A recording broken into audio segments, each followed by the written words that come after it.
अस्सलाम वालेकुम viewers, this is Myra Amjad. Welcome to Javed publishers. आज हम किड्स मैथमेटिक्स ग्रेड 1 का यूनिट नंबर 1 कंटिन्यू करेंगे, जिसका नाम है होल नंबर्स। और आज हम सीखेंगे बैकवर्ड और फॉरवर्ड काउंटिंग के बारे में, साथ ही साथ हम असेंडिंग और डिसेंडिंग ऑर्डर के कंसेप्ट को अंडरस्टैंड करेंगे। तो व्यूअर्स, बुक के पेज नंबर 10 पर हम देखेंगे फॉरवर्ड काउंटिंग।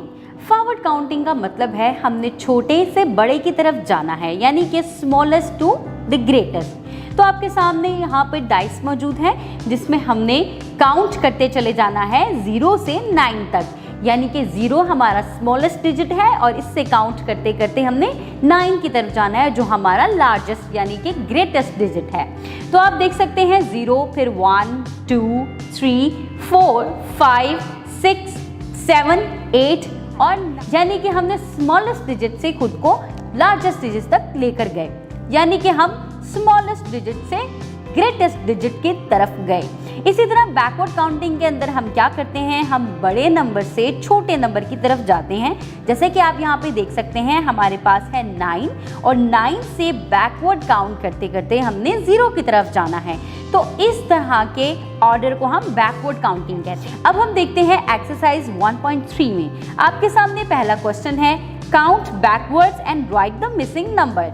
यानी कि आपके पास एक ऑर्डर है जिसके अंदर आपने बैकवर्ड काउंट करते चले जाना है और इसके अंदर जो नंबर्स मिसिंग हैं वो आपने यहाँ पे राइट डाउन करने हैं। जैसे कि 8 है, आप जानते हैं कि 8 के पीछे अगर हम बैकवर्ड काउंट करते जाएं तो यहाँ पे 7 आएगा, फिर 6 आएगा, फिर 5 और एंड में 4 आएगा। इसी तरह से पेज नंबर 11 पर मौजूद बाकी क्वेश्चंस को आपने सॉल्व करना है। अब हम देखते हैं the objects and right the numbers in numerals. यानी कि आपके पास एक साइड पे ऑब्जेक्ट्स हैं, उनको आपने काउंट करना है और जो एम्प्टी बॉक्सेस हैं वहां पर आपने इनको न्यूमरल्स में लिख देना है। जैसे कि आपके पास सबसे पहले कितने ऑरेंजेस हैं, देखते हैं 1, 2, 3, 4, 5, 6, 7, 8, 9। तो आपके पास 9 ऑरेंजेस हैं। अब आपने इसके सामने एम्प्टी बॉक्स के अंदर 9 लिख देना है। इसी तरह आपने बाकी के तमाम क्वेश्चंस में तमाम ऑब्जेक्ट्स को काउंट करना है और एम्प्टी बॉक्सेस में राइट डाउन कर देना है। अब चलते हैं पेज नंबर 12 की तरफ, जहाँ पे हम सीखेंगे असेंडिंग और डिसेंडिंग ऑर्डर। सबसे पहले हम देखते हैं असेंडिंग ऑर्डर्स किसको कहते हैं। Students, ascending order means to arrange numbers from the smallest to the largest. Ascending order means to arrange numbers from the smallest to the greatest, यानी कि छोटे से बड़े की तरफ काउंट करते चले जाएं, तो इस ऑर्डर को हम ascending ऑर्डर कहते हैं। जैसे कि आप देख सकते हैं यहाँ पर जो बॉय है वो 0 से ऊपर की तरफ स्टेयर्स पे चलता जा रहा है। सबसे पहले 0 स्टेयर्स थी, फिर 1, फिर 2, इस तरह से वो अपवर्ड जा रहा है। जबकि नीचे डिसेंडिंग ऑर्डर में आप देख सकते हैं descending order arrange numbers from the greatest to the smallest, यानी कि बड़े से छोटे की तरफ आने को हम डिसेंडिंग ऑर्डर कहते हैं। अब आप देख रहे हैं कि वो बॉय ऊपर से नीचे की तरफ स्टेयर्स पे उतर रहा है। Let us arrange these numbers in ascending and descending orders. Students, आपके पास नंबर्स हैं, आपने इसको ascending और descending order में अरेंज करना है। 0 से आपने शुरू करना है और आपके पास जैसे जैसे बड़े नंबर आते जाएंगे आपने उसको ascending order में अरेंज करना है। और इसी तरह आपने पहले बड़ा नंबर यानी कि 9, फिर 8, 7, 6, इसी तरह अरेंज करते करते आपने 0 तक जाना है और इस ऑर्डर को आप डिसेंडिंग ऑर्डर कहेंगे।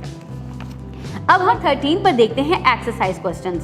स्टूडेंट्स, आपके पास write the numbers in ascending order का क्वेश्चन है। आपके पास नंबर्स मौजूद हैं और आपके पास नीचे एम्प्टी बॉक्सेस मौजूद हैं। ये नंबर्स किसी ऑर्डर में अरेंज नहीं हुए, आपने इनको असेंडिंग ऑर्डर में यानी कि छोटे से बड़े की तरफ अरेंज करना है। इसी तरह क्वेश्चन 2 में right the numbers in descending order. आपके पास नंबर्स हैं जो कि किसी भी ऑर्डर में अरेंज नहीं है, नीचे एम्प्टी बॉक्सेस में आपने उनको डिसेंडिंग ऑर्डर में यानी कि बड़े से छोटे की तरफ जाते हुए आपने इनको अरेंज करना। के साथ ही अब हम चलते हैं पेज नंबर 14 की तरफ और देखते हैं बिफोर, आफ्टर और बिटवीन का कंसेप्ट। स्टूडेंट्स, आपको पता है, repeat, there are 3 numbers, can you help me to arrange this number in ascending order. जी स्टूडेंट्स, अगर मैं आपसे कहूँ कि मेरे पास 3 नंबर्स हैं और आप मेरी हेल्प करें इनको अरेंज करने में असेंडिंग ऑर्डर में, तो क्या आप कर सकते हैं? जी, अब आप कर सकते हैं, क्योंकि आपको असेंडिंग और डिसेंडिंग ऑर्डर का कंसेप्ट अच्छे तरीके से समझ आ गया है। आप जानते हैं 1 कम्स बिफोर 2, यानी कि 2 से पहले 1 आता है, 2 कम्स आफ्टर 1, 1 के बाद 2 आता है, 2 कम्स बिटवीन, 2 कम्स बिफोर 3 और 3 से पहले भी 2 आता है, एंड 3 कम्स आफ्टर 2, और आप जानते हैं कि 2 के बाद 3 आता है। 2 कम्स बिटवीन 1 एंड 3 और 2 1 और 3 के दरमियान में आता है। तो ये बेसिकली आपको बता रहे हैं कि आप किस तरह से इनको एक ऑर्डर में अरेंज कर सकते हैं। अब आपको पता चल गया कि सबसे पहले असेंडिंग ऑर्डर में आपके पास 1 आएगा, उसके बाद 2 आएगा और 3 आएगा। तो अब आपने ये एक्सरसाइज करनी है जिसके अंदर right the numbers that comes before, after और बिटवीन द गिवन नंबर्स। आपके पास नीचे नंबर्स मौजूद हैं, उसमें आपने आफ्टर, बिफोर और बिटवीन लिखने हैं। जैसे कि पहले क्वेश्चन में हमारे पास बिफोर है 7 जैसे कि पहले क्वेश्चन में हमारे पास बिफोर है, यानी कि हमारे पास 7 है और उससे पहले उसके बिफोर एक एम्प्टी डिजिट है, एक एम्प्टी रिपीट।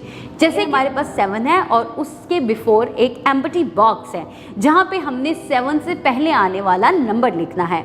आप जानते हैं कि 7 से पहले 6 आता है, तो आप आराम से यहाँ पे 6 लिख सकते हैं।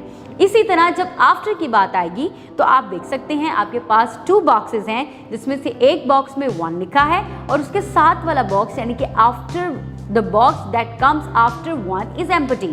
तो आप जानते हैं कि 1 के बाद 2 आता है, तो आप यहाँ पे 2 लिख देंगे।